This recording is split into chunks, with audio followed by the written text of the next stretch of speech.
Hey there, welcome to Between Two Moose, a show where we get to explore topics and trends in teaching with technology. Wow, I think I got it out that time. My name is Chris Sessoms. I'm Director of Academic Affairs at D2L, and I am joined with today by my favoriteest co-host of all times, the effervescent, the jubilant, the ecstatic, and most importantly, the effective Vice President of Marketing Research, Kenneth Chapman.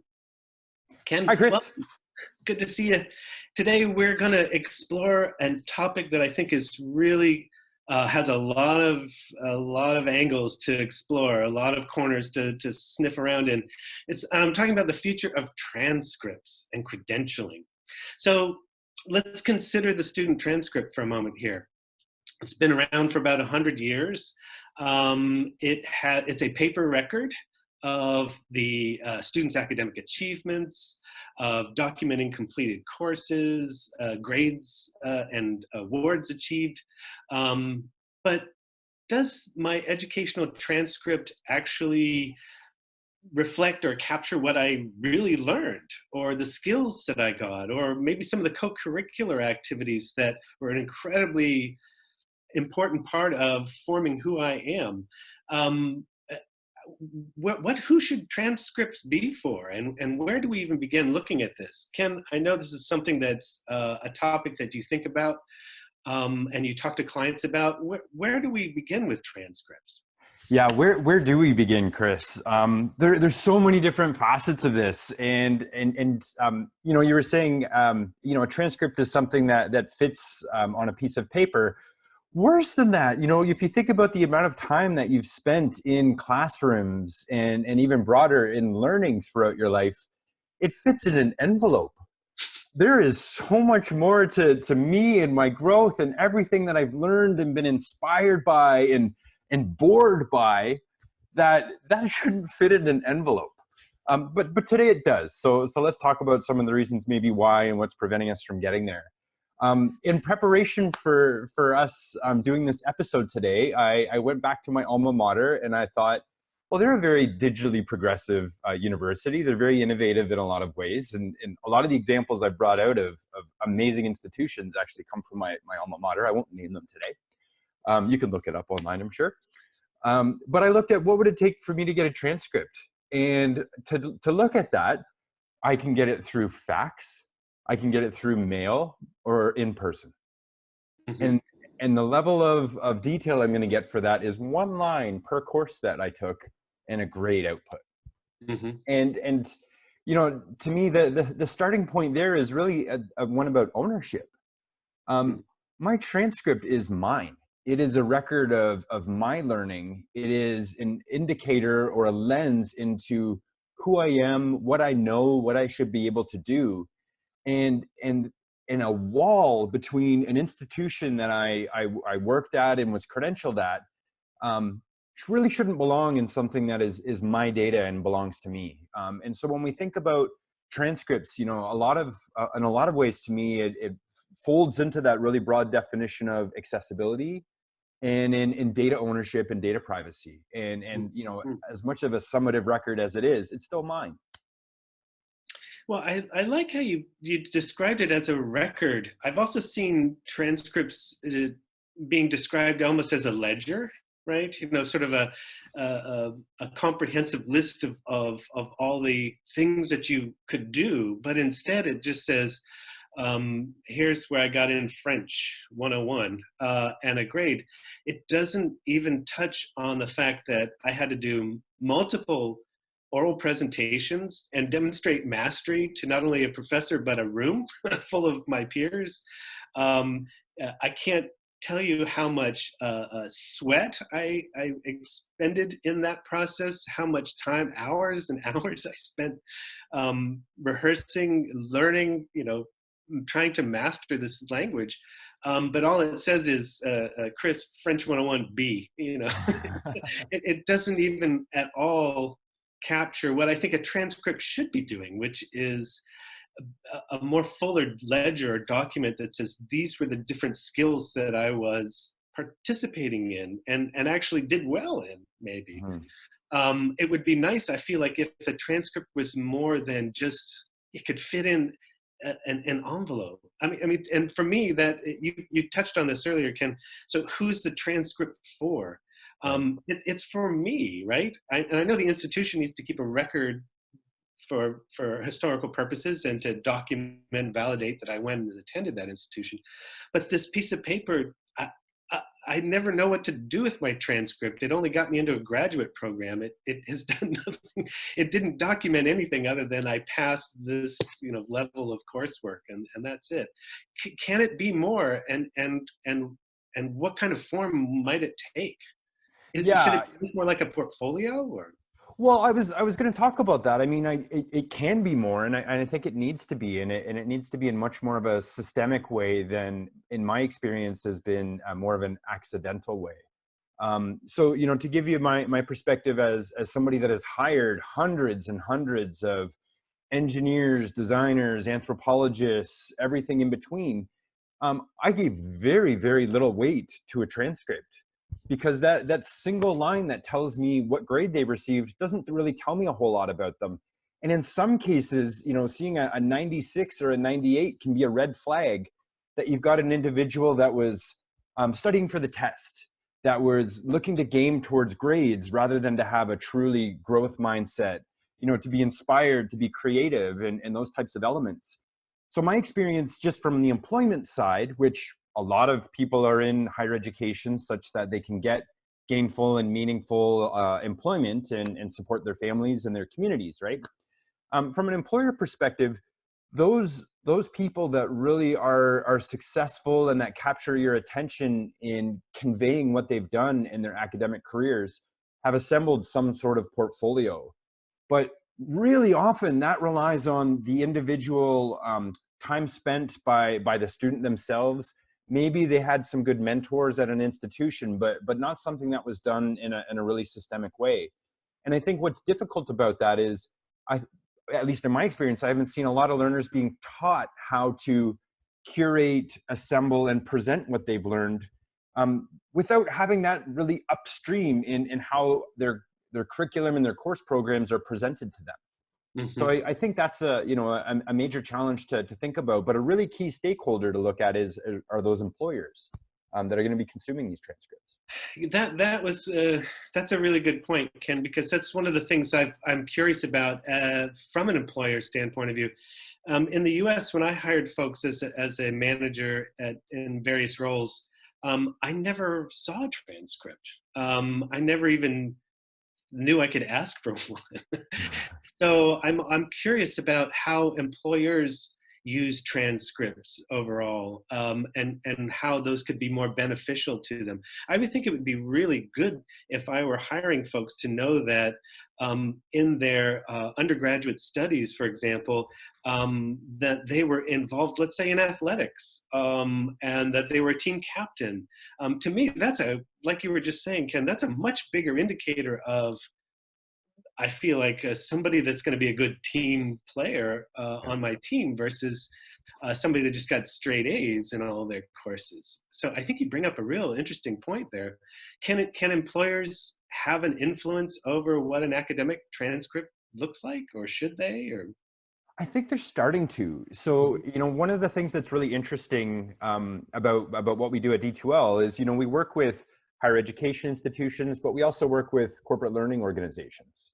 And in trying to bridge some of the partnerships and create ways for those groups to work together, we're learning a lot about how businesses think and plan in terms of skills. What Mhm. are the addressable capabilities that their employees need to have to further their business objectives? So there's a lot to be said for the translation that can occur at a transcript level, or at the presentation of what a person can do between the curriculum and the learning objectives that might be followed through and delivered on in an academic program, but translated into that language of skills or capabilities that a business is going to look for to be addressable. So, at that sense, a transcript needs to become, almost like that universal health record that we all wish we were getting to, where there's different shaped data, really, really varied information that's part of that. that's curated, assembled for the right audience and for that right lens. So when we're talking in employers specifically, there's a pretty big translation that's required There really is. And if you're just joining us, welcome to Between Two Moose, where Ken and I today are talking about the future of the academic transcript.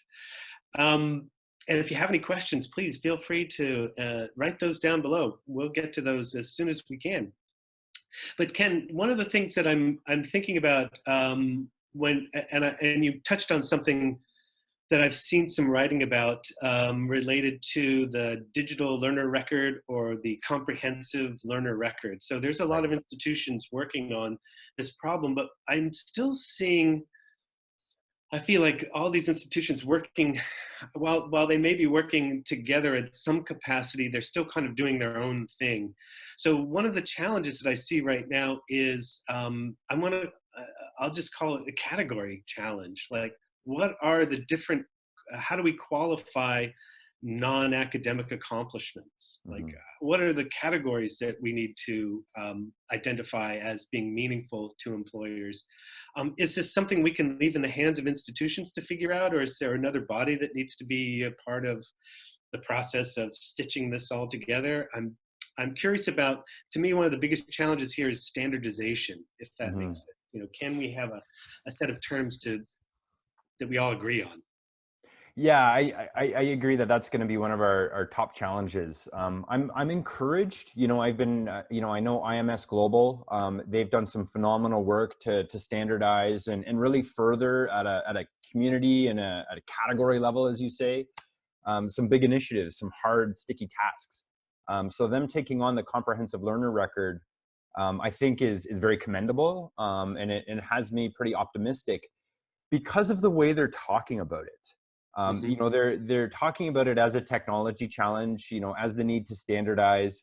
What does data look like, you know, for co-curricular information? How does that fit with what's required in a program? You know, what level of validation happens on credentials or on evaluation? Those are all important things, but what I think they're really starting to understand is, like most things that we've talked about here that are hard problems, it's human change management that really needs to be at the core of how do you move this effort forward.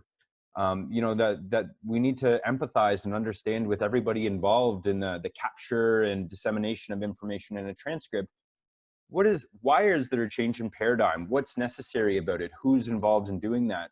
Start that conversation early. And what I think we're going to find out is the farthest upstream areas that we need to be focusing on is how we specify and communicate our curriculum in our programs for the information that comes out of transcripts to be usable, machine readable, translatable, and all those other good things. What do you think, Chris? I mean, you've had the chalk on your hands. You've been part of that process. Where do you see some of that happening? You know, based on a lot conversations with a lot of my colleagues, this is kind of, and these are colleagues that are, I'll say, full-time researchers or teachers in the classroom. They're not thinking about this a whole lot. They recognize when I bring it up in conversation, like cocktail party conversation, they all go, yes, yes. But it's that we don't even know where to begin. That's another committee's responsibility kind of thing. It's still kind of, for many of my colleagues, it's a nice to have.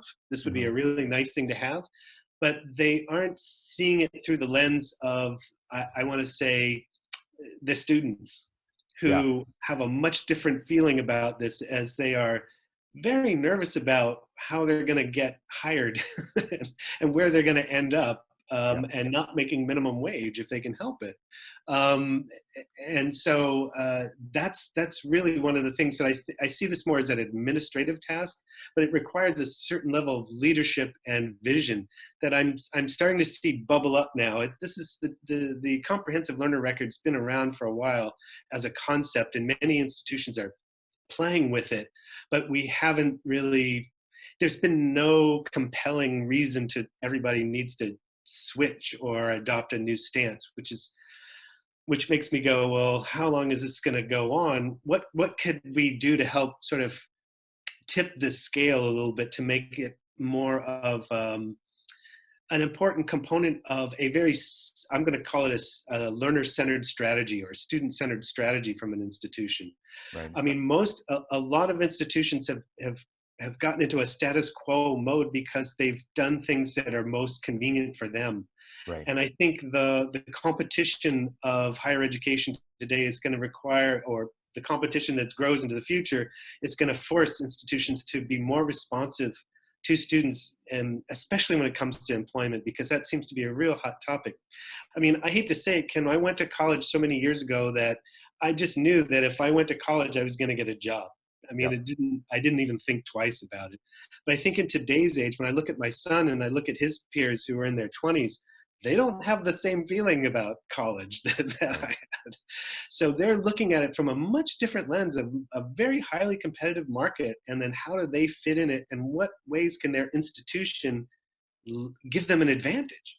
Yeah, I think you nailed it. I'm trying not to nod violently when you use the word because of competition.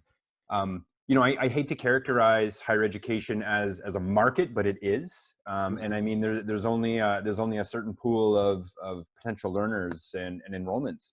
And it's going to be those organizations that have really taken an outside-in view of how do we serve our students and their student success, and how do we develop an experience for them that encompasses interventions, personalization, transcripts, and things that enable them as vehicles to go and get value and demonstrate value out of the investment and the time spent at that institution.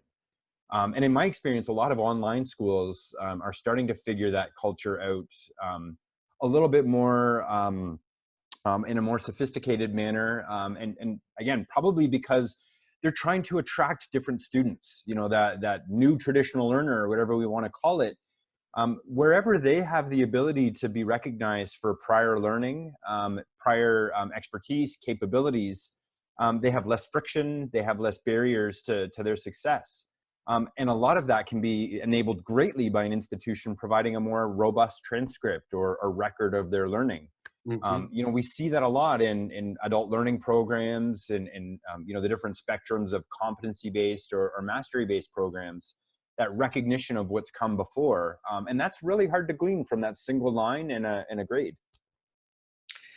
It is, but I think what you've just put your finger on there, Ken, is where we're going. There's no question. I think this is where we're going. It's a matter of how can we help institutions be more proactive? And I know that's something that you work on rigorously. And I'm trying to see the clouds as well, trying to get institutions to think about the learner from these kinds of perspectives. And that digital learning record could be something that could really differentiate you as an institution. Because I feel like, again, there's an important component that the universities sometimes overlook is relationships. And that the students are really looking for a deep relationship with that institution, with your school. I mean, it becomes our mother, our alma mater, right? This is a very deep and lasting experience we tie to our college education. Why does it have to end at 2 to 4 years? Why can't we have this longer, deeper relationship that doesn't involve me just giving alumni donations? Yeah. And I think that the schools could get us coming back for much more lifelong learning opportunities if they gave us, I almost want to say gamify this thing a little bit in a way of saying, I want to level up. I want to show that I have the most point. I want to be able to show and have a record that captures that I am an amazing public speaker, for example. Yeah. And I want to earn points towards that. And I want to be known in my alumni circles as, if you want advice on how to do public speaking, clearly you can see from my record, my badge, my points, there's some indication that I am recognizable or should be recognized for my skills. So I think this is a subject I'd love to return to, Ken, for us to think more about and get some more input on what people are thinking about this process of transcripts and how we could think about this thing differently. Yeah, I think we could go forever on this one. For those that are just joining, welcome to Between Two Moose. I think they're there. We're talking about the future of transcripts today, and you know, one thing that really registers, you know, as we're talking about having a more complete record is in corporate learning. There's this idea of 70-20-10 rule.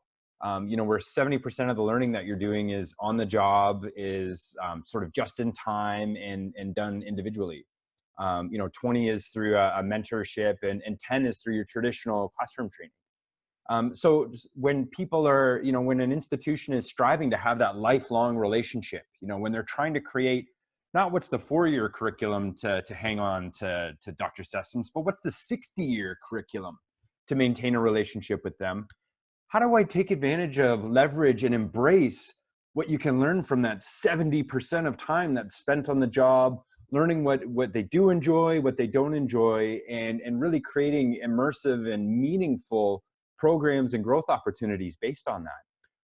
That learner record is a virtuous cycle, because when it leaves the institution, it can be added to, it can be enhanced, it can be expanded to better inform that institution back on how to serve that student and how to create programs that add value.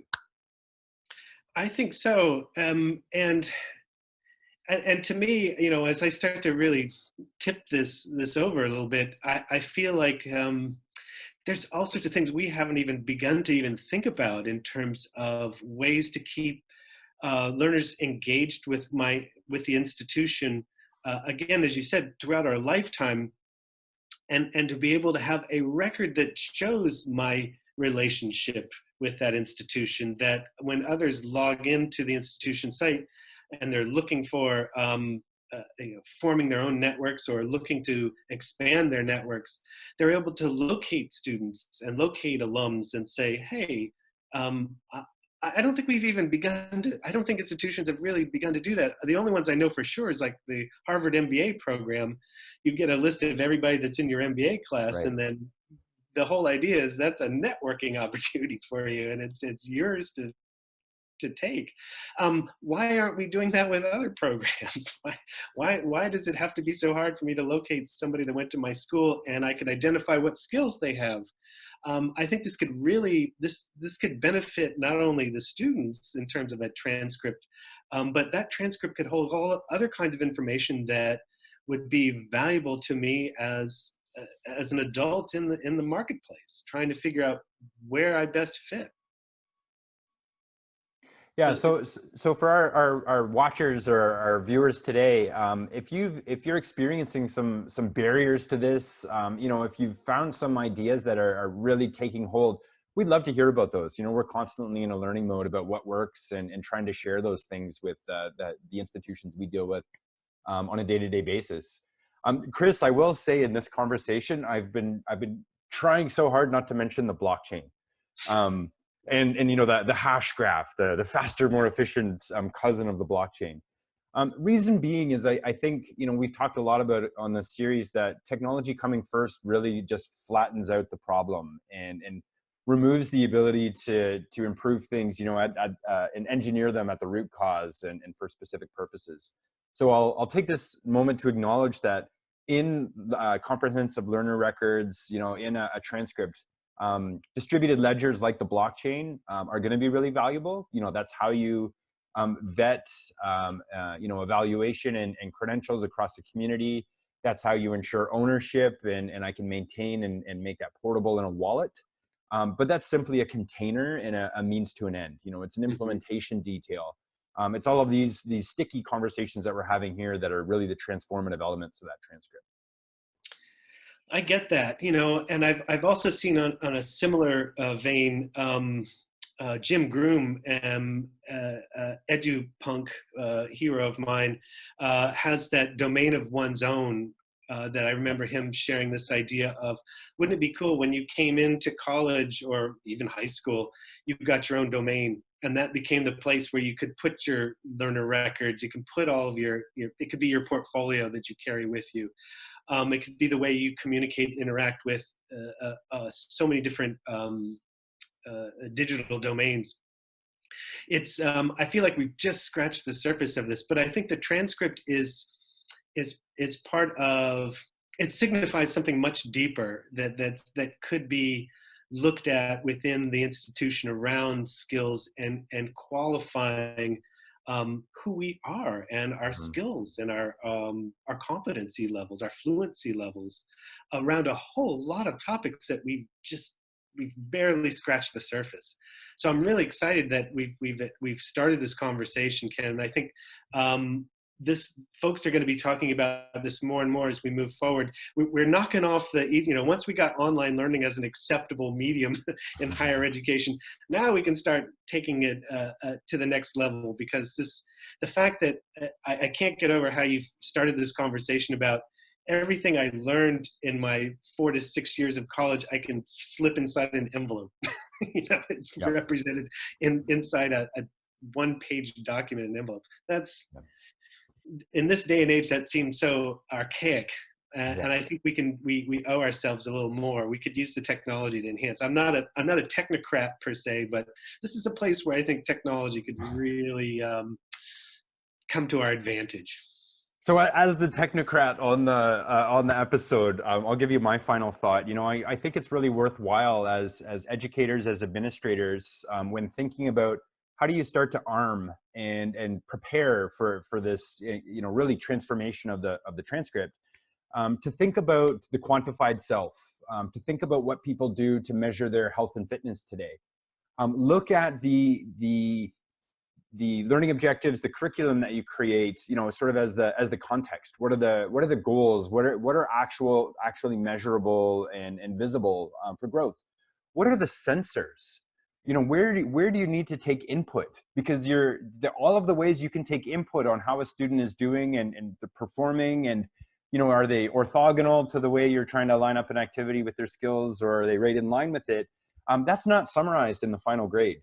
You're using in the classroom or online so many different sensors, your own senses, the sentence construction, how they deal with their peers, the roles they take in project-based assignment. The capture of that type of sensor data is going to be critical to informing and populating those transcripts. So even though we don't know what that future transcript looks like today, we can start to capture those things and thinking about those sensors in that context. That's great, Ken. You've inspired me this morning. I need to go do some more homework on this and come back to you, and let's have this conversation again. Let's do it. Thanks for joining us on Between Two Moose today. Thank you so much, guys, and we'll see you again next month.